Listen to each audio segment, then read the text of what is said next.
welcome to a Smurd P video, and today we are looking at X of Swords, Chapter 21 of 22, Excaliber, Issue 15. And this is written by Tina Howard. And over here we've got who has survived the contest of swords, and pretty much two from each have failed. Now, war has erupted in Otherworld, and we have I forgot what she's called, Genesis, but I think she's called something else now. I can't remember. Anyway, she's felt she's won, and she's unleashed her creatures. So the X-Men, I say X-Men, they're not really X-Men. Some of them are X-Men, some of them New Mutants, and Apocalypse and Captain Britain. So there's a mixed match of X-Men fending them off, and Genesis tells her how she's fed these creatures through her body and how much it takes for her to keep them at bay, but now she is unleashing them as she feels she is won. Last issue, Apocalypse had her defeated. She put the helmet on, boom. She wasn't weighing anymore. She felt that that was her victory. So Storm fires a storm cloud at her, some lightning, and Wolverine and Captain Britain try to bring Apocalypse back, saying we need to go now. And he says, I'm not going to run from my wife. And Cypher says, I would totally run from my wife.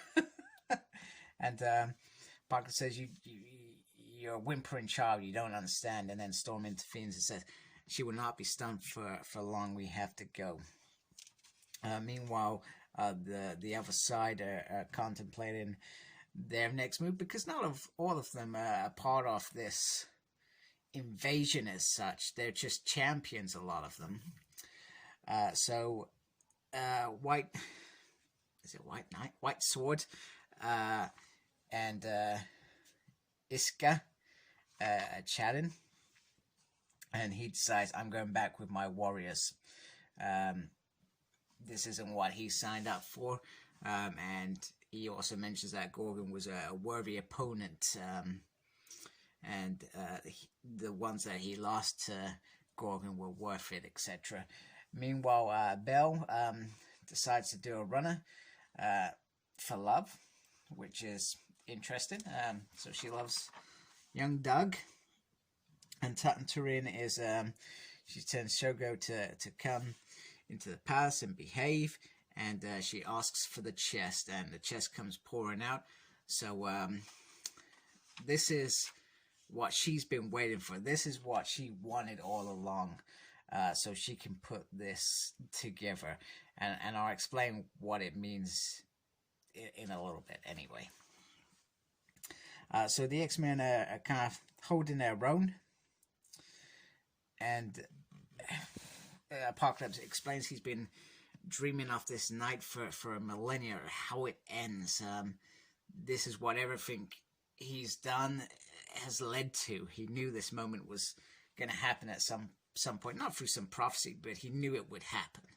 He would be alive to see it. Belle wages through Apocalypse mistakes her intentions and attacks her. And Cypher says, you know, she's my wife, please don't. And the option for her to join is there. However, Belle takes a different course of action, protecting her husband, firing the other guys away, and shooting off with poor Doug. So over here we've got Saturnian. She's putting the puzzle together. Yeah, a mosaic she is doing. Everyone loves a good puzzle. Now, the X-Men are finding a way. Magic wants to desperately find her friend. However, Storm says, we need to stay in formation. Oh, this is over. Regardless. However, Jubilee and some fairies or angels come flying through to help save the day. And they're all fine. Well, some of them are just fine to protect the Citadel. However, Jubilee is fighting for her son. She wants her son back. That is why she is there. She was not going to go without him. And I love stuff like that. Because, you know, Jubilee is a character for the area. She's a great character. And then she was kind of pushed aside. And she came back as a vampire. Then she was a mom. And moments like this shows what a character she's become, how she's grown. Because actually, Jubilee wouldn't. She would have thrown herself into these things. She would have followed Wolverine to the ends of the earth. So the angels and stuff go up to Citadel because that's what they're there to do, is protect that. Doug tries to convince his wife to let's go live happily ever after, but to do that, we have to go help my friends. You have to be part of that. You do that, and you're forever one of us. It doesn't matter. And you know, it's interesting because they still can't talk to each other. They still don't understand each other, but love has no language. It's there.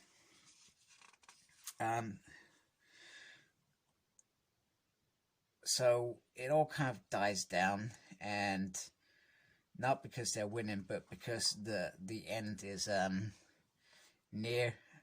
Genesis has come there. She says, Belle, it's interesting that you're on the losing side. How embarrassing for you. But Genesis had enough. She's going to finish this. That's what she wants to do. She wants to finish this. She wants to conquer it. She wants to forget every crack-on, pathetic mutant in that she's going to come across. And then she's going to move on to the next thing to conquer. That's what she does. Now, the mosaic is complete. And the mosaic is about the sword. And whoever has the sword will be Captain Britain. And when Saturnian's putting these pieces together, she's putting them together wanting Brian to be that Captain Britain. However, it is not going to go down that way. Betsy turns up to her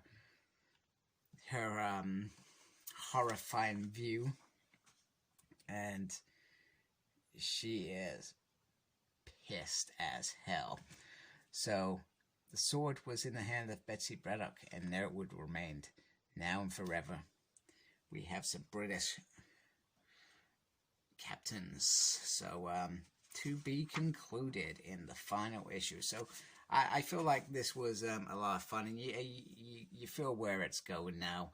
The next issue, Cyclops and the rest of the X-Men are going to rock up, and it's going to be an all-out brawl. It's going to be brilliant, and I'm looking forward to finally finishing that. And I think being done with this event, I've loved these last few issues. There's been some really nice moments, and even the contest itself, there were some cool moments, but the first part of it was a drag. Now, there's usually 3 parts of a story. So the first part is the quest for these swords. Makes sense. Then there's an interlude bit which dragged on. There's probably about 3, maybe 4 issues of that interlude bit, and then the contest. Now the contest itself, once again, very long, and then the conclusion, this big battle which we've all been looking forward to. So it's not necessarily a bad event, it's just a real long story. You could write a book on just this, and without knowing any of these creatures or X-Men, and you would probably read it. You could probably read this event all by itself without knowing anything apart from the prelude. I think you could get away with that. And I think Jonathan Hickman's X-Men is a very good place to start X-Men, because you don't need to know everything before. It's like a fresh start, and it's brilliant. So I like it, I hate it, I love it, I don't like it. I said that already. So like, comment, subscribe to my channel, follow me on Facebook, my page is SmurredP, follow me on Instagram, Cyclops Smurred, and follow me on Twitter @SmurredP, and as always, embrace the geekiness. Take care, goodbye.